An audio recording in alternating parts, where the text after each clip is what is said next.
Olá pessoal, vamos para mais um podcast Uniara. Lembrando que os vídeos estão disponíveis nas plataformas do Instagram, YouTube e Facebook.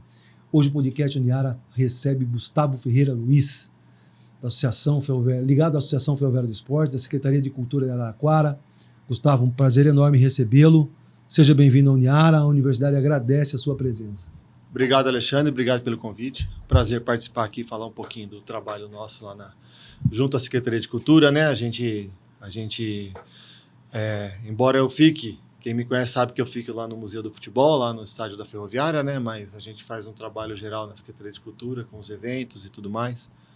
Então, prazer estar aqui participando com você aqui. Então, nos conte um pouco a sua trajetória, né? Como é que nasceu a paixão pela Ferroviária? Porque todos nós sabemos, né? E aí nós já trouxemos vários torcedores aqui, né? E você não é diferente do processo. Nos conte um pouquinho da sua história e sua relação com a Associação Ferroviária de Esportes. Eu sempre falo que, no caso nosso do interior, que nós que torcemos para times do interior, quem passa essa paixão são os pais, né? De pai para filho, né? A maioria das vezes, né? Não vamos generalizar, mas...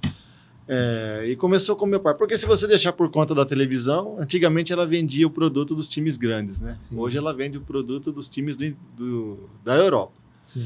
Então, a gente torcer para time da cidade, time do interior, a gente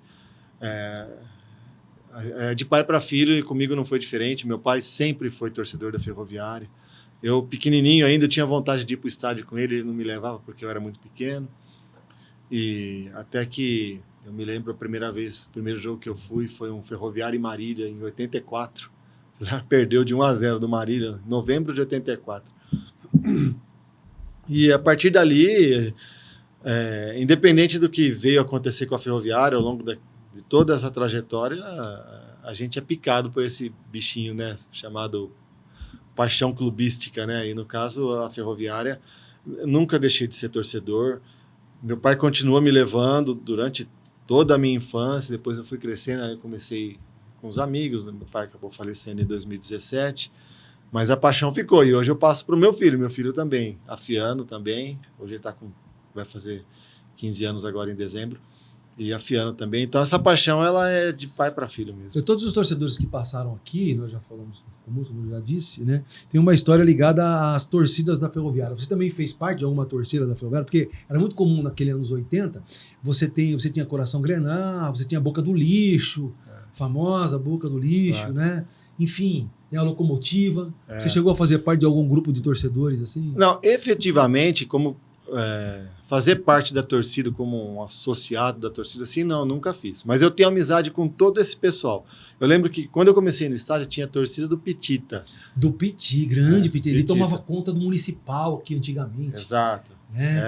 Ele era lá ele da Vila. Ele era bravo, né? Isso. E ele era da Boca do Lixo, né? Ele era lá da Vila, figuraça. Né? Tinha a torcida e trouxe a torcida, ficavam ali onde depois ficou a Boca do Lixo, né? Sim. A torcida Boca do Lixo. Mas antes eu lembro que era a torcida do Pitita que ficava ali onde é a Boca do Lixo. Até hoje a gente fala Boca do Lixo, né? Sim. Aí a Coração Grená, Expresso Grená, vieram outras torcidas, mas é assim, até por conta disso, meu pai comprou a cadeira cativa. Tinha aquele setor o novo, azul. As cadeiras azuis que ficavam ali do lado. Ao lado. Na época que eu comecei a ir para o estádio, lá no começo dos anos 80, meu pai comprou, já não tinha mais cadeira para vender na parte coberta, mas estavam construindo a que depois ficou descoberta com a promessa de ser coberta. E o meu pai comprou 2 cadeiras ali, uma para mim e uma para ele. Sim. E eu sempre sentei nas cadeiras cativas. Aí, acontece que aquele setor, como ele não era coberto, eles liberavam o setor coberto para quem tinha comprado na descoberta. Sim. Até porque o coberto não lotava, né? Sim. Quando era um jogo grande que tinha perspectiva de lotação, a gente era obrigado a sentar na parte descoberta. Mas era a cadeira cativa, era o melhor lugar do estádio. Sim. Além de ser o ponto mais alto da arquibancada, você ficava na área central. E eu ia com meu pai e eu criei o hábito de sentar naquela região ali, né?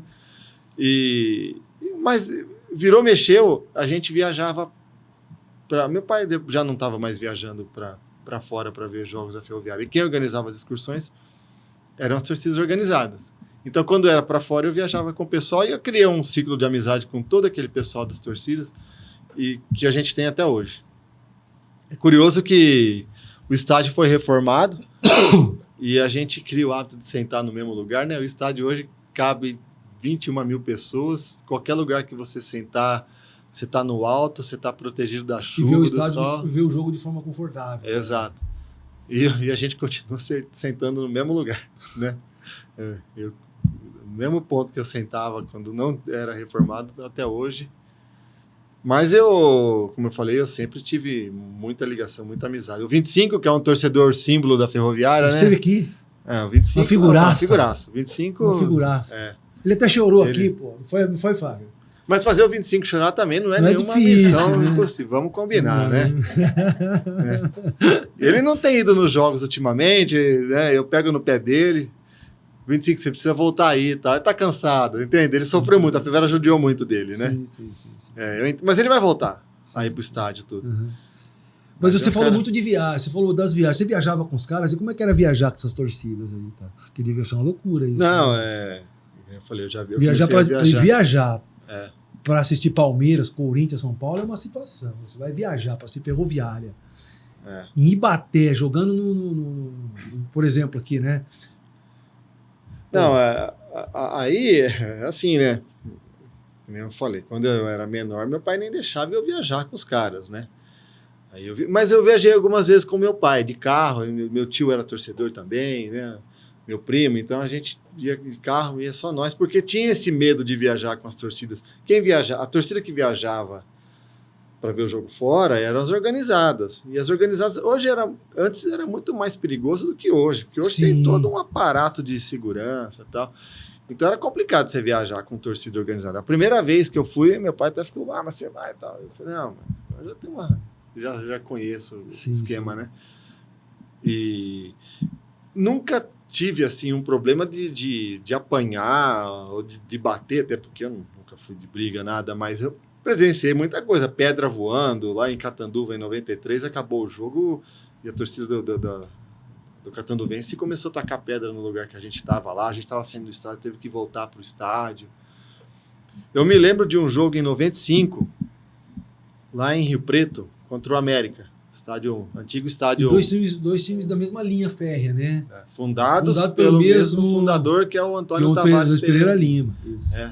A gente sempre fala que é o irmão da Ferroviária. É o irmão mais velho. O América foi fundado em 46 e a Ferroviária em 50, ambos pelo Pereira Lima. O Pereira Lima fundou, ele estava lá em Rio Preto, depois ele foi transferido para Araraquara, né? Fundou a Ferroviária, depois virou até prefeito da cidade. Fundou a ADA depois. Fundou a ADA depois. E a gente tinha uma ligação com a América, a gente não queria o mal do América, mas era rival. 95, a última rodada do campeonato. Ferroviária, 15 Piracicaba e América brigando contra o rebaixamento. Eu até lembro bem da situação. A Ferroviária precisava ganhar para não cair. Se ela ganhasse, ela não cairia. Se ela perder, ela poderia perder, desde que o 15 Piracicaba perdesse do Palmeiras lá no Parque Antártica. E o América precisava ganhar. Se o 15 de Piracicaba perdesse do América, se o 15 de Piracicaba perdesse do Palmeiras, o América ganhando da Ferroviária, ele escapava do rebaixamento, a Ferroviária também, e quem cairia era o 15. E os dois jogos no mesmo horário, o estádio antigo do América era o estádio Mário Alves Mendonça. Aquele estádio acanhado, né? Acanhado, pequeno, parecia um pasto. O gramado parecia um pasto e a arquibancada parecia um poleiro, porque era em pé. Sim. Era uma bomboneira. Como é que era o Mário? Mário Alves Mendonça. Mário Alves de Mendonça. Sim. Ficava ali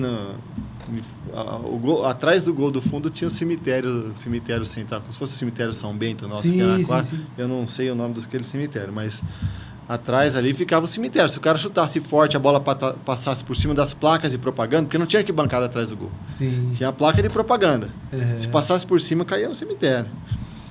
E era o estádio, né, acanhado, e o estádio lotado. O América precisando ganhar. Pressão. O América precisando ganhar o jogo. E a gente assistindo o jogo e torcendo pro jogo pro 15 perder do Palmeiras lá, né? E o Palmeiras fez 4-0 no 15.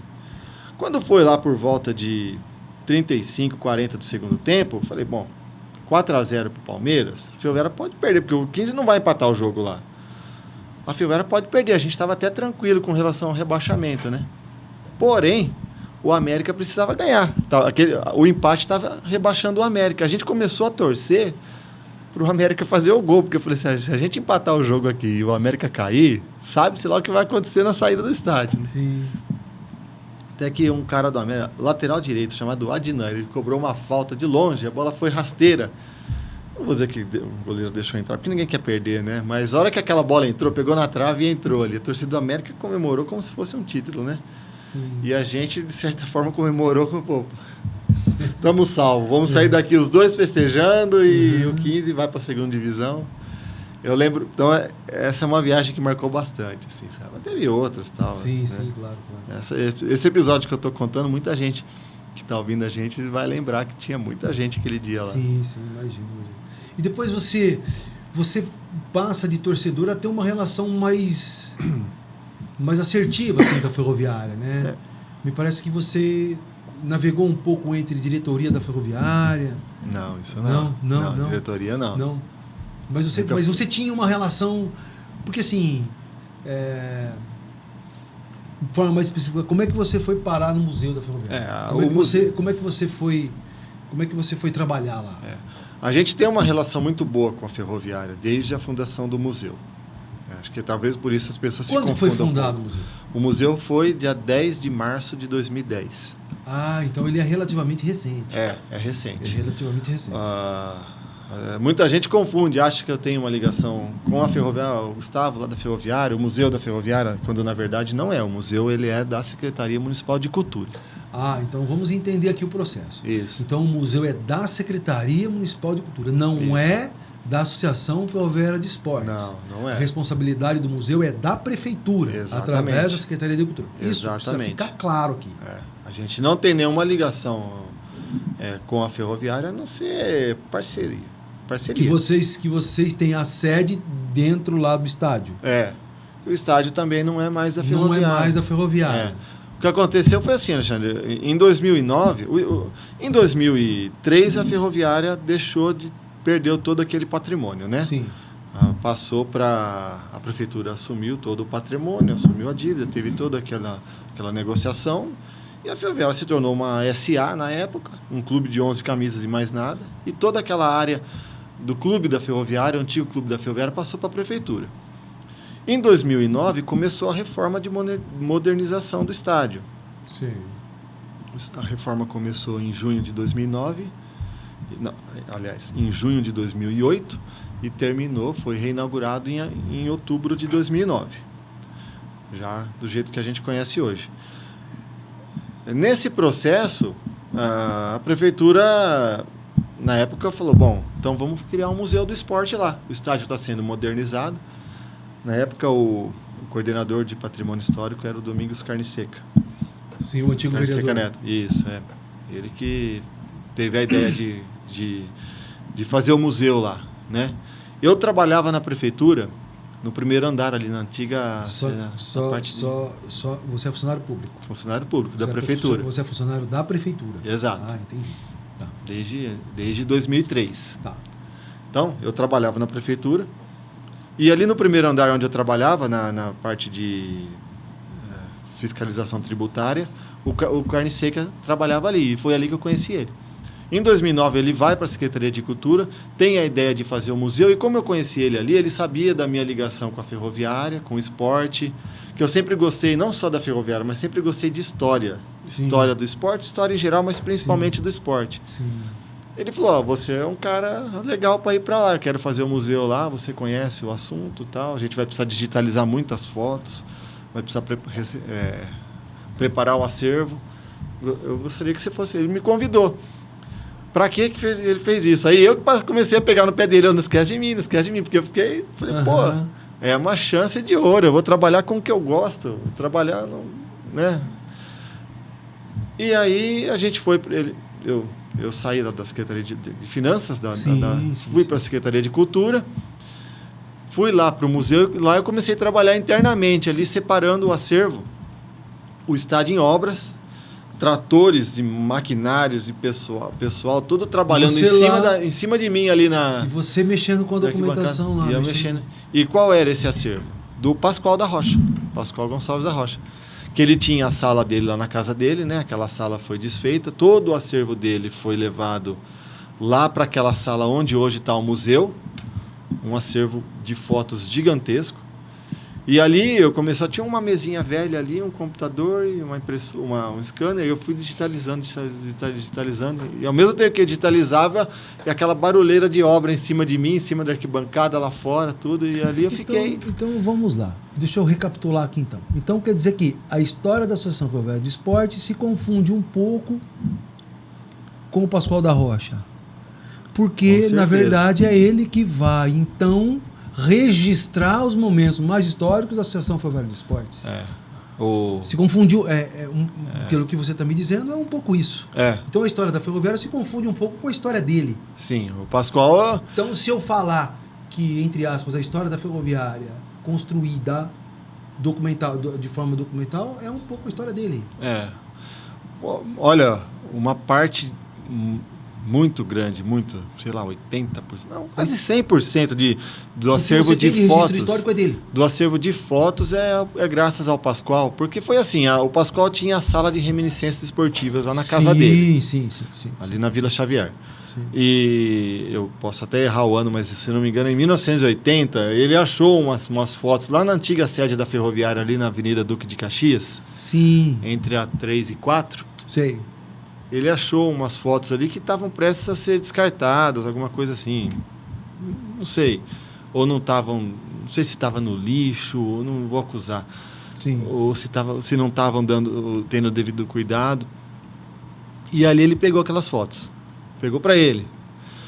O TT Viviani, fotógrafo, um cara espetacular, sensacional, historiador, assim, um cara que conta a história da cidade em todos os segmentos, mas é um cara muito ligado ao esporte, muito ligado à Ferroviária, apaixonado pela Ferroviária.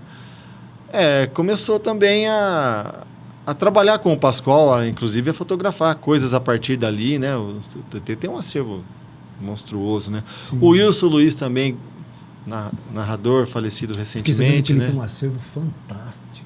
O Wilson Luiz faleceu agora. Faleceu faz recentemente, ano passado, começo do ano. Janeiro. Mas fiquei sabendo que ele tem um acervo fantástico, de narrações de jogos. Isso, enfim, de áudios, de jornais. Ele doou muita coisa pra gente lá no museu. Sim. Então, esse tripé aí, o Wilson Luiz, o TT e o Pascoal, foi dali que nasceu a sala de reminiscências esportivas Pascoal Gonçalves da Rocha, lá na casa do Pascoal. E foi em cima disso que vocês montaram o museu. A sala ficou lá, o Pascoal promovia encontro de ex-jogadores, os jogadores vinham para visitar a sala, lá no Clube Araraquarense ele fazia o jantar dele, né, uma vez por ano, e era uma coisa assim, que os jogadores antigos, principalmente aqueles anos 60, né, da época da Ferroviária tricampeã do interior, eles vinham todo ano, né? Sim. E então... E também iam visitar a sala dele lá, para ver as fotos, tudo. E a casa dele, não sei se você teve a oportunidade de conhecer, mas quem foi lá, era uma coisa assim que você via fotos. Eu, que nunca fui jogador, só disputava pelada e alguns campeonatos de clube, assim, amador, assim. Tinha foto minha lá no campeonato da Telesp, lá que eu trabalhei na Telefônica. Eu falei, caramba, eu, perna de pau, eu tô aqui. Uhum. Mas tinha grandes jogadores também, é lógico. Sim, né? Então tinha de tudo ali. Um acervo valiosíssimo. Sim. Aquilo do jeito que estava na casa dele, quadros de madeira, tudo, embora tinha muitas coisas em álbuns também, mas exposto para as pessoas verem, estavam em quadros de madeira. Corria o risco de pegar um cupim, umidade e tal. Tudo aquilo. Então foi lá para aquela sala onde é o museu e ali eu fui digitalizando. Então eu ficava ali naquela sala, como eu falei, durante a obra, digitalizando. Passava o dia digitalizando, separando o que era bom, o que era ruim. Sim, tinha muita coisa que estava deteriorada ali no Photoshop, que estava uma recuperada e tal. E de maneira que o Carne Seca dando todo o apoio, né? A Secretaria de Cultura na época, né? A Eusânia, que hoje é secretária de Cultura, era secretária da época, né? Sim. Em 2009, então eu tive todo o apoio da Eusânia Andrade. Sim, né? Eusânia Andrade, a atual secretária de Cultura. Então eu fui preparando tudo até que dia 10 de março O estádio foi inaugurado em outubro de 2009 e eu continuei lá fazendo esse trabalho de separação, de catalogação. Tinha que catalogar, tinha que saber o que estava recebendo registrar, ou não. colocar data, quem está lá, quem legenda, está né? nas fotos. Né? Tudo isso Legenda, é um processo. Tudo mais. Isso, as legendas, isso aí tudo. Você tem um tempo, porque tem pessoas que já faleceram, enfim, claro. Passa o tempo. Né? O TT de vez em quando ia lá, o Pascoal, eu pegava, essa foto aqui me ajuda a identificar esse pessoal aqui tudo. Eu pegava no laço, aí ia falando tudo. Tem muitas pessoas que iam. Bom, enfim, em março de 2010 o museu foi inaugurado. Então o museu foi inaugurado alguns meses depois do estádio, né? 5 meses depois do estádio. Sim. E aí, a partir do momento que o museu é inaugurado, a gente começa a receber doações. O museu que nasceu 100% Pascoal, a gente começa a receber doações. A própria ferroviária doou os troféus, que era da antiga AF, né? Sim. Da antiga AF, que estavam lá no porão do Gigantão, porque teve que ser tirado. O museu hoje é onde era a antiga sala de troféus, a sala da administração da ferroviária, do clube. Sim. E aqueles troféus tiveram que ser tirados de lá, porque estava reformando. A empresa precisava derrubar. Ela derrubou parede, construiu. Sim. Né? Enfim. Então, fui lá no Gigantão, o pessoal da Ferroviária autorizou, levei, outros troféus foram chegando. Aí a gente começou a receber doação de camisas. Eu tenho uma camisa lá de 1955. É a mais antiga que a gente tem no museu. Tem camisa dos anos 60, dos anos 70, dos anos 80. Por quê? O museu passou a ser um local de exposição para esse acervo riquíssimo, que eu tenho certeza que até hoje tem muita gente na cidade que tem alguma coisa da ferroviária valiosa, que por um motivo, ou às vezes não saiba, ou porque tem um apego, né? Mas que um dia pode vir a ser item, acervo do nosso museu para ficar exposto lá. A gente faz um rodízio das exposições, né? Ao mesmo tempo, o Pascoal já trabalhava com isso lá na sala dele, com o esporte amador. Sim. Então tinha, né, os times amadores, Estrela, Benfica, Gracianaldo, Santana. Que era o campeonato amadorzão que rolava na cidade. Que era famosíssimo, né? Palmeirinha, movimentava a cidade inteira, né? Meu pai foi muito ligado ao Gracianaldo e depois ao time Estrela. Que revelou o Wilson Carrasco. Wilson Carrasco, exatamente. Meu pai trabalhava na usina Maringá, né? Que era do Graciano. Então ele contava muitas histórias assim do time do tempo do Amador, que eram jogos no estádio municipal que lotavam o estádio. Lotado. Eu sei disso. Exatamente. Então a gente também tem um acervo do futebol amador. Eventualmente a gente faz alguma coisa voltada pro futebol amador lá, esporte amador em geral. Porque a Araraquara também teve basquete, né? A própria Uniara teve aquele time espetacular, o vôlei, né? Futsal que já patrocina há 30 anos, já vive ganhando campeonato. Isso, exatamente. Né? Então a gente tem acervos dessa época, fotos, né? Tudo graças ao Pascoal, que registrava essas coisas, sabe? Entendi. Então, eventualmente, a gente também... Por isso que o museu não é da ferroviária, não é voltado só para a ferroviária. Mas o carro-chefe é a ferroviária, porque muitas vezes chega o visitante lá... Ele quer ver a história da ferroviária. Principalmente o de fora, mas a gente valoriza também o esporte de Araraquara no todo. O amador, as outras modalidades, cronistas esportivos. Quantos tem, né? Fizeram história aí, né? O Zé Roberto Fernandes é um ícone. É um, né?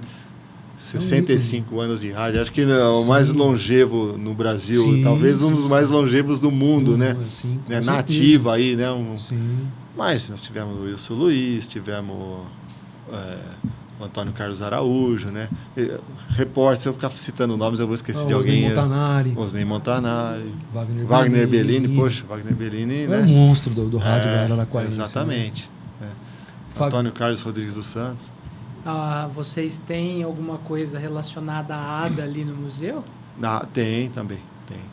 Porque o Pascoal também, graças ao Pascoal também, ele guardou algumas fotos lá da época da ADA, né? A gente tem até alguns registros que contam até o surgimento da ADA, né? O Pereira Lima como fundador. Sim. Então, história, basicamente o que a gente tem da ADA são fotos. Gostaria de ter algum troféu, alguma coisa assim, mas a gente não tem objeto. Tem uma camisa réplica da ADA, porque a ADA foi um período muito curto, né?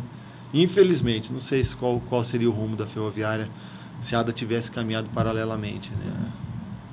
Mas a ADA Não foi dá pra fundada gente em fazer- 52, a Ferroviária fundada em 55, a ADA em 52.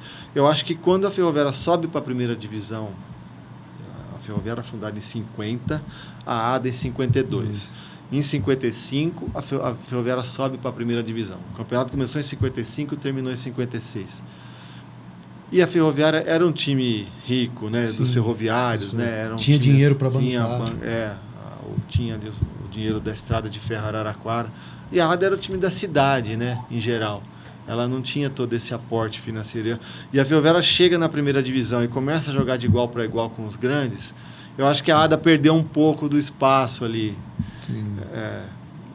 Mas eu sei que, a gente sabe disso, que os confrontos, enquanto a Ferroviária não subiu, os confrontos entre a Ferroviária e a ADA, Era calorados. que era a chamada ferroada, né? Teve um torcedor que morreu, que sofreu um infarto durante um jogo, né? E o estádio municipal lotado, onde a ADA jogava, então movia a ADA. Eu acho que a paixão pela ADA era do mesmo tamanho que a paixão pela Ferroviária. Sim. Infelizmente, por N motivos, a ADA não continuou. Mas senão, acho que seria como Botafogo e Comercial, Ponte Preta e Guarani. Com certeza, é um derby local. Até porque nasceram no intervalo de 2 anos, né? Sim, não tem essa coisa de... E o mesmo fundador. O mesmo fundador, Seria...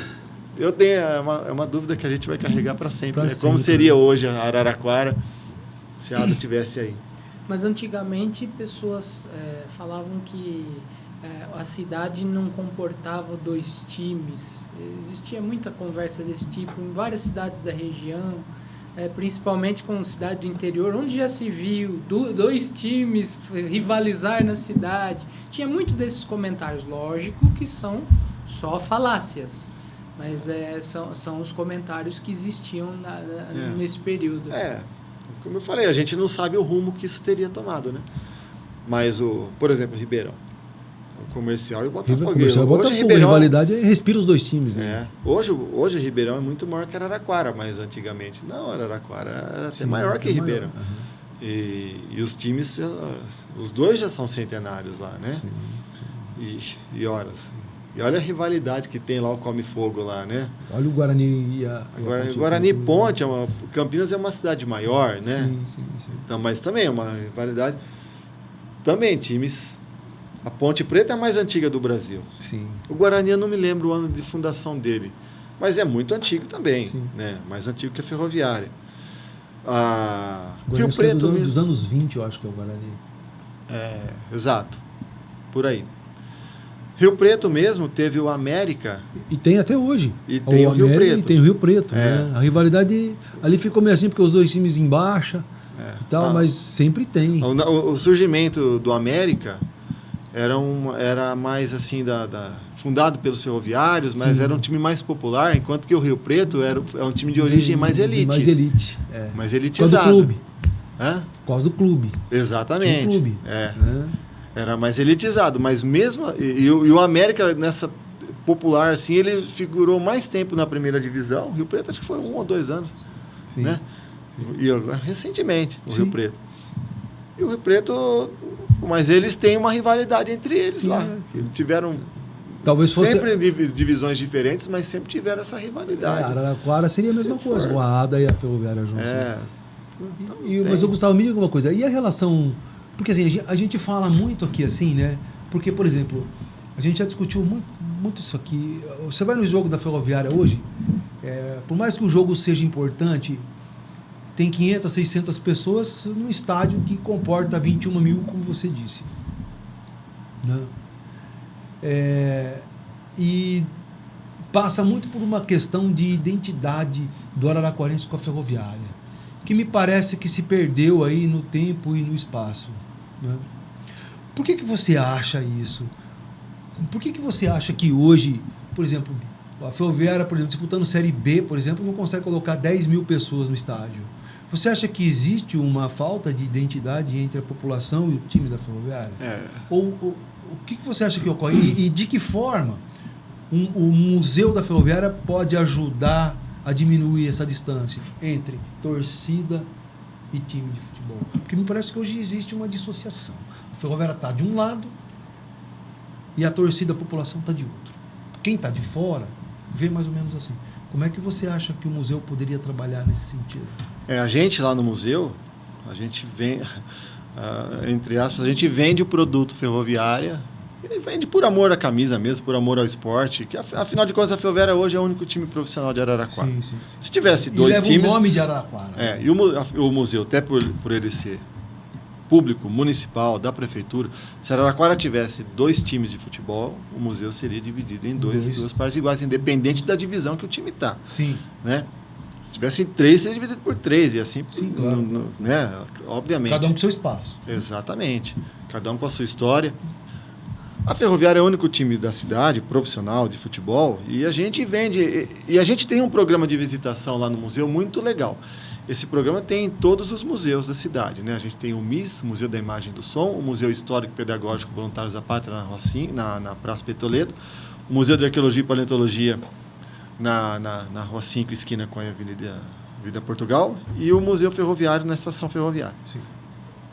Então, a gente tem o programa de visitação, as escolas ligam, marcam, agendam, levam as turmas lá, e a gente faz, falando especificamente do Museu do Esporte, a gente faz toda uma abordagem histórica dentro do museu. Dependendo da faixa etária, a gente aborda de uma forma, mas sempre voltado para a valorização daquilo que é nosso. Às vezes as crianças perguntam assim: ô tio, aqui não tem foto do Corinthians? Eu falo com toda a educação, não, a gente não tem, porque aqui o museu é voltado para Araraquara, a gente tem que valorizar o que é nosso. Sim. E o time aqui de Araraquara é a Ferroviária. Sim. Então eu vou contar para vocês a história da Ferroviária. E ali a gente faz uma abordagem nessa parte histórica. Como eu falei, não tem como eu dar aula de história para criancinha pequena, mas a gente recebe turmas de todas as faixas etárias. Sim. E depois a gente faz o tour pelo estádio.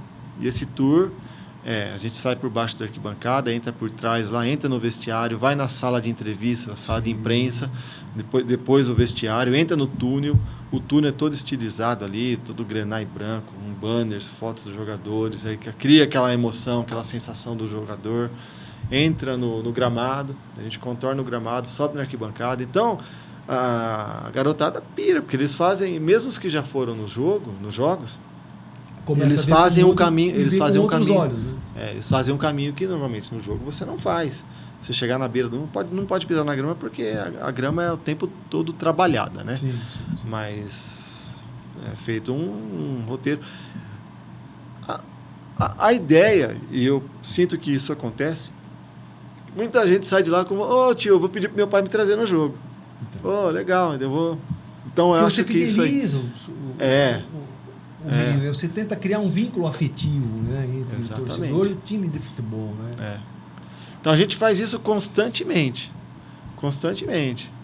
O que eu acho é que assim, você falou em 10 mil pessoas. No interior, talvez Campinas coloque 10 mil pessoas, Guarani ou Ponte Preta coloque 10 mil, um jogo normal, assim, que não é de time contra time grande, assim. Em geral, no interior é difícil um jogo normal colocar 10 mil pessoas. Mas eu acho que tinha que ter mais gente. Por exemplo, na Série B desse ano... a Série B é um campeonato importante. É um campeonato gostoso de assistir. Sabe? Quando na última rodada a gente jogo contra o Atlético Paranaense, a gente se despedindo lá, que tem até a turminha nossa, fala: poxa, que pena que acabou. Que foi gostoso esse ano o campeonato. Apesar de todo o calvário da Ferroviária ao longo do campeonato, né? Mas é um campeonato tão, né? Olha os times que a Ferroviária enfrentou, né? Criciúma, Avaí, Goiás, Atlético Goianiense, né? América Mineiro, Curitiba, América Mineiro, né? Times que frequentam a Série A, né? Times de peso em seus estados, né? Sim. Remo, Paysandu, né? Poxa vida. Foi um privilégio enorme. E 1.200 pessoas, 1.300. Quando abriu o portão, fez de graça lá 5 mil no máximo. Eu achei muito pouco.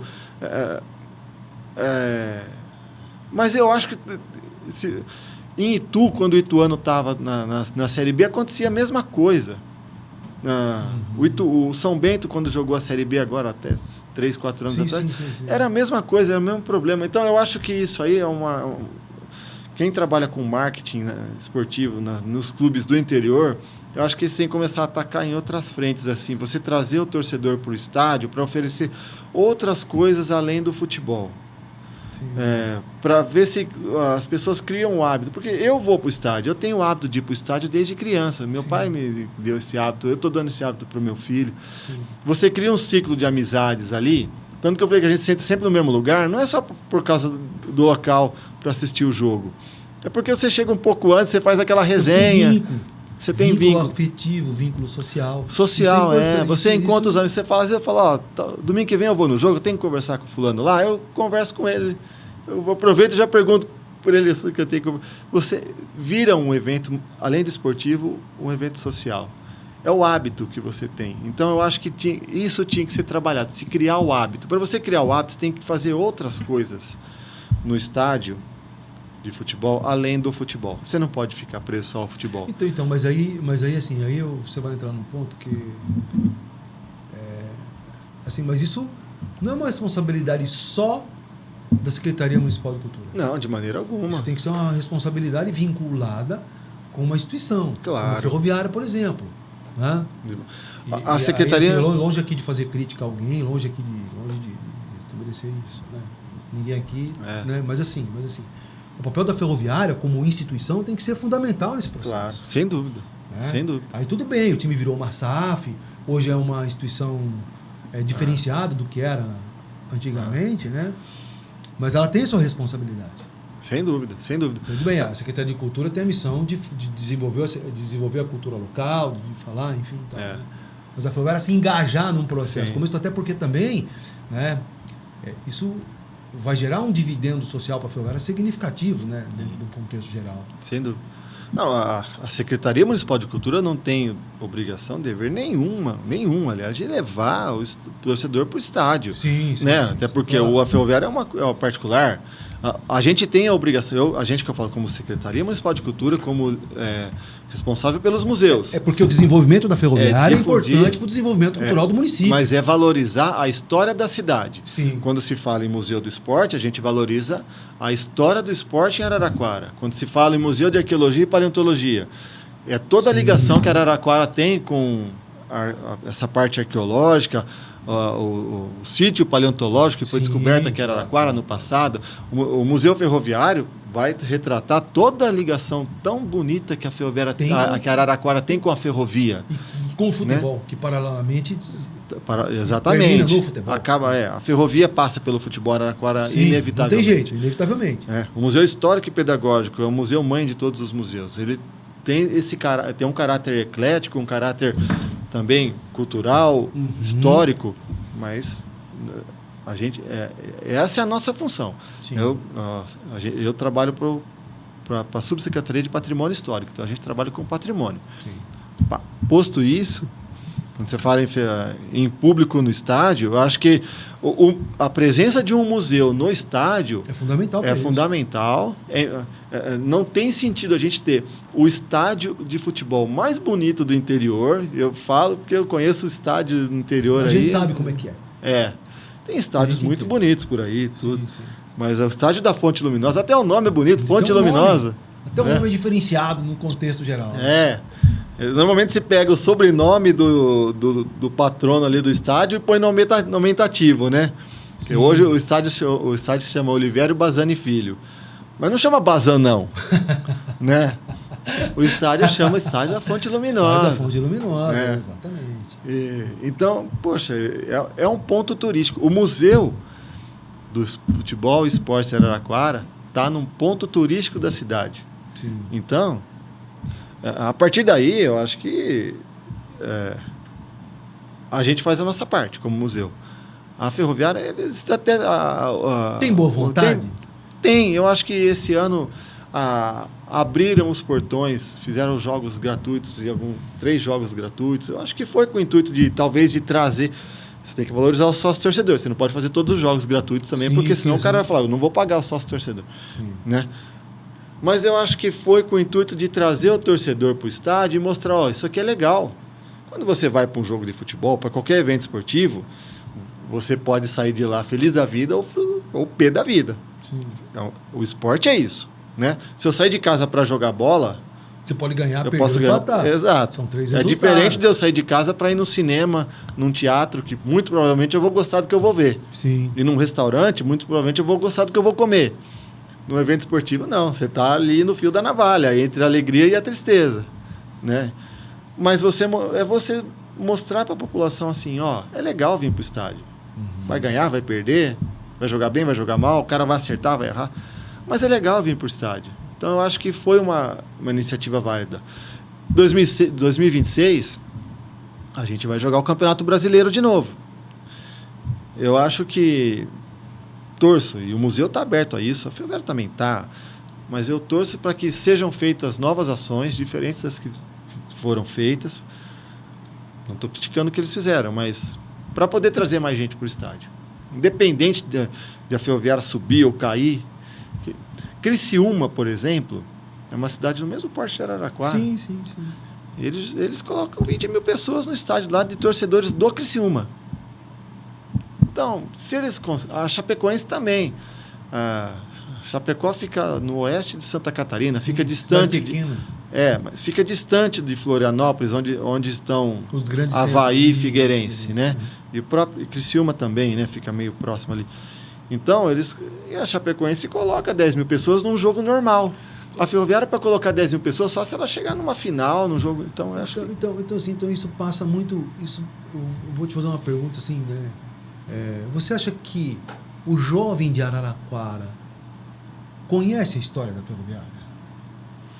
Porque é o seguinte, porque a visão que eu tenho, né, é que a população de Serra, porque a população de Araraquara mudou muito nos últimos anos, né? Veio muita gente de fora morar aqui, né? Muita gente, né, migrou para cá. E aí, assim, as pessoas não conhecem a história da Associação Ferroviária de Esportes. Por exemplo, se eu perguntar por aí quem foi Peixinho, quem foi Bazani, quem foi Dudu. Bazani até o pessoal ouve falar. Mas se eu perguntar pro pessoal quem foi Dudu, quem foi Peixinho, quem foi Douglas Onça, quem foi Wilson Carrasco, as pessoas quem foi, eu não vou nem poderia citar aqui, eu poderia citar aqui um monte de jogadores aqui, todos eles com histórias fantásticas. Mas se eu perguntar, ninguém sabe. Entendeu? Então, assim, aí você não tem um processo de construção histórica para dizer o seguinte, olha, peraí, a Ferroviária é um time importante do interior paulista. A Ferroviária já revelou jogadores para Corinthians, para São Paulo, para Palmeiras, para Flamengo, para Fluminense, e você sabe disso, né? Poxa, né? A Ferroviária foi um grande celeiro de jogadores. Sim. Né? Então, assim, as pessoas não sabem a história da Associação Ferroviária de Esportes. Acho que né? E aí a minha pergunta é assim, o que é feito nesse sentido? Né? Porque assim, eu poderia falar, né? Poderia fazer, por exemplo, um documentário falando da Ferroviária nos anos 50, nos anos 60, nos anos 70, passar nas escolas, esse documentário, chamar as crianças da escola para assistir, porque muito passa por esse processo de construção. Ah, não, a Ferroviária é um timinho aí, ó, montaram aí um estádio em 2000, 2012, fizeram um estádio novo aí, e os caras fazem um recorte de 2000 para cá. Peraí, a Ferroviária nasceu lá em 50. Sim. Você sabe disso. Sim. A Ferroviária tem 74 anos, 75 anos de história. Sim. Né? Não, tô te perguntando porque isso é muito uma coisa assim, que nos passa aqui, assim, né? Porque a gente conversou com muita gente, ninguém sabe quem foi Douglas Onça. Que é daqui da cidade. Mora na Vila Xavier. Às vezes a pessoa está conversando com ele ali e o Douglas é um cara legal pra caramba. Entendeu? Então, simples, cara, gente boa, não tem noção do tamanho do que ele foi, do que ele representou para a instituição. Estou falando da Associação Ferroviária de Esportes. Mauro Pastor. Mas aí você pega, dentro dessa linha, a gente vai acabar chovendo no molhado. Campeões brasileiros que saíram da Ferroviária. Você põe o Pio, você põe o Dudu, você põe o Ney. Vica. Esses são os mais antigos. Sim. Aí depois você pega o Vica. Aí você pega o Mauro Pastor. E até na seleção brasileira jogou. Então você vai... Chique, foi jogador da seleção brasileira, jogou no esporte, jogou no... Olha só, várias épocas. São várias épocas. E todos os jogadores consagrados E um aqui no clube e com visão... E um detalhe, de Araraquara. São daqui. De Araraquara. Dorival Júnior. Dorival Júnior. Aí, a gente poderia citar aqui mais de 70 jogadores, Não, entendeu? Mas enfim, a visão que eu tenho e que nos passa, eu estou te perguntando isso porque você trabalha diretamente, né, com o processo de desenvolvimento cultural, enfim, é isso. Quando Existe a pessoa... uma lacuna nesse processo, assim, estou falando como docente, como professor agora, não estou falando como Alexandre, parece que existe uma lacuna, um hiato aí, né? As pessoas fazem um recorte da Ferroviária a partir dos anos 2000. Não, peraí, cara.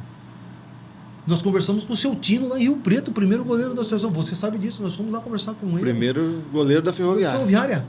Falou do seu Antônio, falou do seu Antônio Pereira Lima. Então você tem todo um processo de construção e que esse pessoal mais novo não sabe. Que foi o próprio Pereira Lima que trouxe ele de Rio Preto para a Ferroviária. Foi. Né? Ele... Não passa um pouco isso? Você não vê um pouco mais ou menos? Mas é assim... Aí que eu falo, a gente tem que... É uma somatória de forças, né? Sim. O museu, a gente recebe constantemente visita de turmas escolares. Vou dar um exemplo. Sim. Chega uma turma ali de molecada de 6º, 7º, 8º ano. Uma turma de 30, sempre tem 2 ou 3 que se interessam um pouco mais. Sim. A grande maioria, infelizmente, é um problema. Você, professor, você sabe disso. A grande maioria acaba dispersando. Até porque se você começa a falar de história, parece que eles não... Pô, eu vim aqui para passear, não vim aqui para ter aula, sabe? É difícil, é complicado lidar. Sim. Então você tem que tentar abordar de uma forma que não fique chato para eles, né? Mas às vezes você começa a falar, você vê que não está tão interessado, mas aí você começa a brincar, dá uma quebrada no gelo, faz uma brincadeirinha com Corinthians, Palmeiras, São Paulo, Santos, tá, vai e começa. E prende a atenção um pouco. Aí, ó, essa foto aqui, ó, esse aqui é o Dorival Júnior, que é técnico da seleção brasileira, quando ele era técnico, ex-técnico, hoje está no Corinthians. Mas antes dele, teve o tio dele, que jogou no Palmeiras, um dos maiores jogadores na história do Palmeiras, e um dos maiores jogadores da história da Ferroviária, Araraquarense, que é o Dudu. Então, a gente vai falando. Ao mesmo tempo, eu falo da importância da estrada de ferro para Araraquara, a estrada de ferro Araraquara, que fundou a Ferroviária. Eu pergunto, vocês sabem por que a Ferroviária tem essa cor grená? Porque todo time tem uma cor e essa cor tem um motivo. Eu falo que é porque as carenagens das locomotivas da EFA eram grená. Né? Então tem essa ligação. A gente vai... como é que se fala? É da quantidade que se tira a qualidade. Então, de repente, se numa turma de 30 eu consigo embutir isso na cabeça de 1 ou 2, porque tem muita gente também que não liga para esporte. Né? Que não liga para essa questão de história do esporte. Pessoas inteligentes, pessoas letradas. Tem alguns dos meninos, assim, pegados mais jovens, que vai visitar, que ele tem um conhecimento porque em casa tem o pai, o avô. Acontece? Acontece e às vezes até surpreende a gente assim, pô, esse moleque sabe de coisa que, né? Como é que você sabe? Meu pai conta, Mas é assim, ó. Infelizmente, uma coisa que é muito rara de acontecer é eles falarem de coisas coisas que eles não vivenciaram. Tem aqueles assim que vão nos jogos. Vamos supor, você pega um moleque de 12 anos. Ele vai lembrar de um jogador que ele viu jogar aqui, que não está mais. Oh, não tem foto do tal, fulano de tal aqui. Ele não está mais na Ferroviária, mas ele viu jogar, então ele vai lembrar. Agora, a criança abordar um assunto histórico que ele não vivenciou, para ele isso é uma coisa do passado, é mais história do que esporte, entendeu? A gente tem, nessas horas a gente tem que ter um certo cuidado, aí a gente tem que ser mais professor do que historiador. Sim. Né? Mas tem porque você trabalha na abordagem direta com o aluno, né? A gente está falando aqui numa perspectiva mais geral, assim. Né?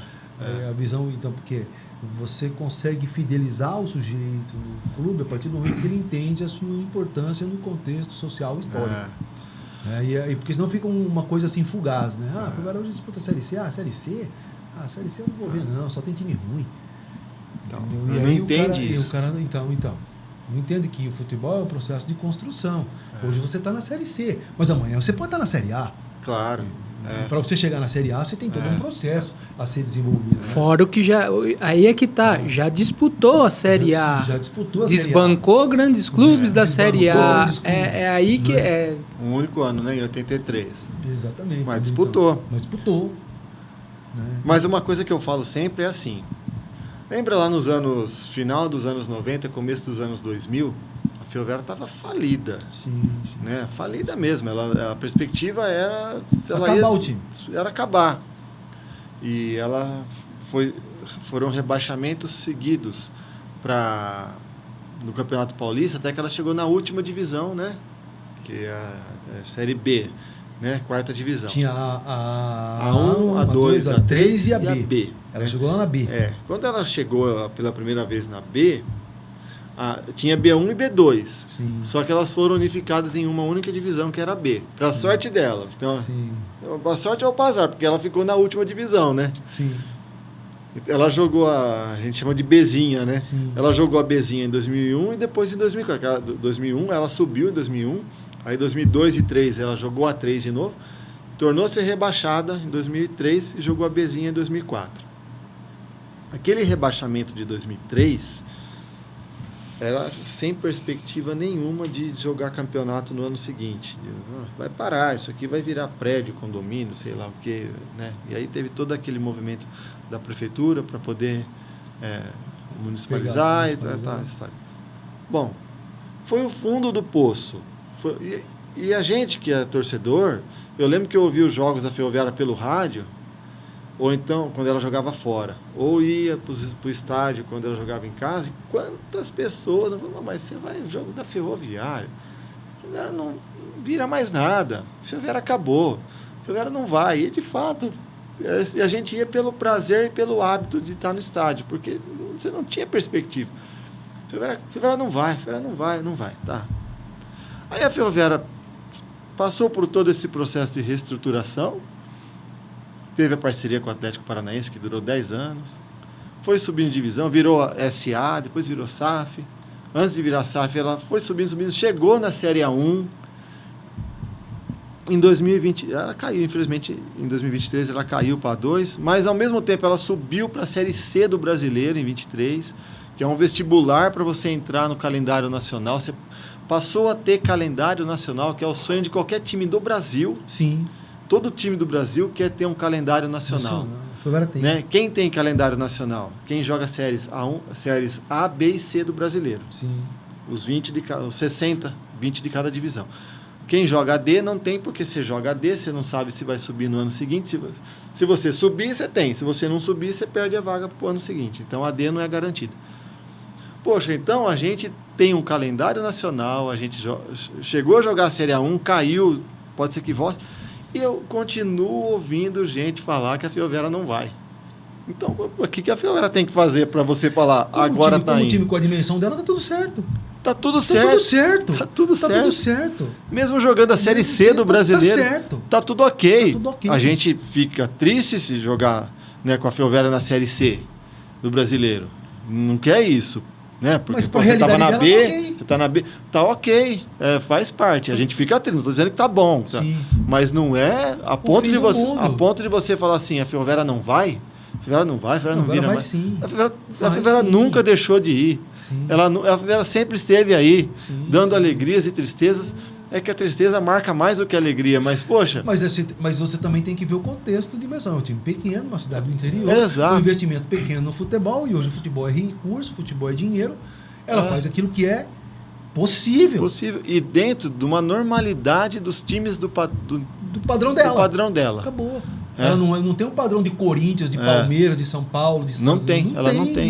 Não tem. E tem que entender esse processo. Exatamente. Tem que entender isso.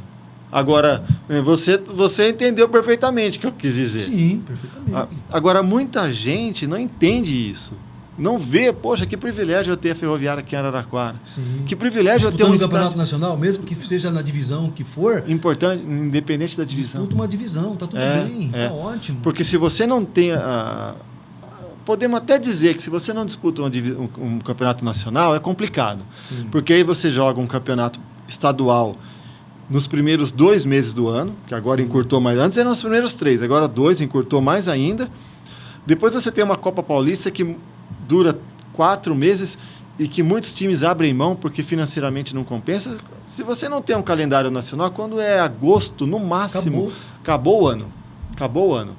E sendo que a Copa Paulista é um campeonato totalmente, né? Eu acho legal a Copa Paulista porque tem aquela rivalidade interiorana. Mas você não tem calendário nacional. Você não tem calendário. E a gente tem. Então, isso aí tem que ser mais... o que eu estava falando. Você entende isso. Muita gente não entende. E não entendendo, não dá valor.